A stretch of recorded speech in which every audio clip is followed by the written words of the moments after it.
Hello मित्रों, स्वागत करता हूं आप सभी को प्राचीन शांति ज्ञान में। आइए चलते हैं तृतीय युग कहानी पर। एक समय की बात है, एक छोटे से गांव में सरवन कुमार नाम का एक बालक रहता था। सरवन अपने माता पिता से अत्यधिक प्रेम करता था। वे दोनों वृद्ध थे और अपनी शारीरिक दुर्बलता के कारण कहीं भी नहीं जा पाते थे।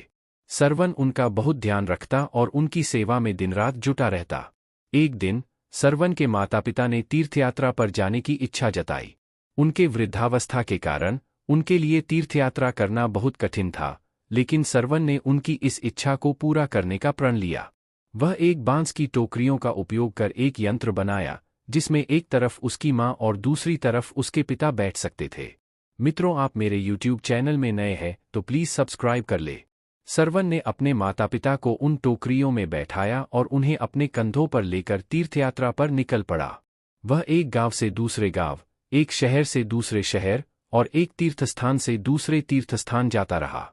यात्रा कठिन और लंबी थी, लेकिन सरवन ने अपने माता पिता की खुशी के लिए सभी कष्टों को सहर्ष सह लिया। रास्ते में एक बार सरवन एक जंगल से गुजर रहा था। वह विश्राम करने के लिए एक नदी के किनारे रुका। उसके माता पिता भूखे थे, इसलिए सरवन नदी के किनारे खाना बनाने के लिए लकड़ियां इकट्ठा करने लगा। अचानक राजा दशरथ उस जंगल में शिकार के लिए आए और उन्होंने सोचा कि सरवन कोई जंगली जानवर है। उन्होंने तीर से निशाना लगाया और तीर सीधे सरवन को जा लगा। सरवन घायल होकर गिर पड़ा और जोर जोर से चिल्लाया। राजा दशरथ वहां पहुंचे और जब उन्होंने देखा कि उन्होंने एक निर्दोष बालक को मारा है, तो उन्हें बहुत पछतावा हुआ। सरवन ने अपने अंतिम समय में राजा दशरथ से अपने माता पिता तक पानी पहुंचाने की प्रार्थना की।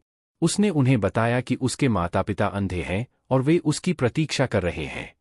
राजा दशरथ ने सरवन की बात मानी और उसके माता पिता के पास पहुंचे।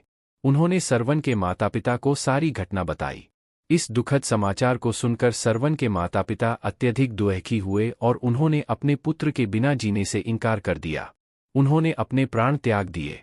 इस घटना ने राजा दशरथ को गहरे दुख और पछतावे में डाल दिया। उन्होंने इस घातक भूल के लिए भगवान से क्षमा मांगी और जीवन भर इस घटना को याद कर पश्चाताप करते रहे। सरवन कुमार की इस कहानी से हमें माता पिता की सेवा और भक्ति का महत्वपूर्ण संदेश मिलता है। यह हमें बताती है कि सच्ची भक्ति और सेवा में कष्ट और कठिनाइयों का कोई महत्व नहीं होता, बल्कि उससे माता पिता का आशीर्वाद और प्रेम मिलता है।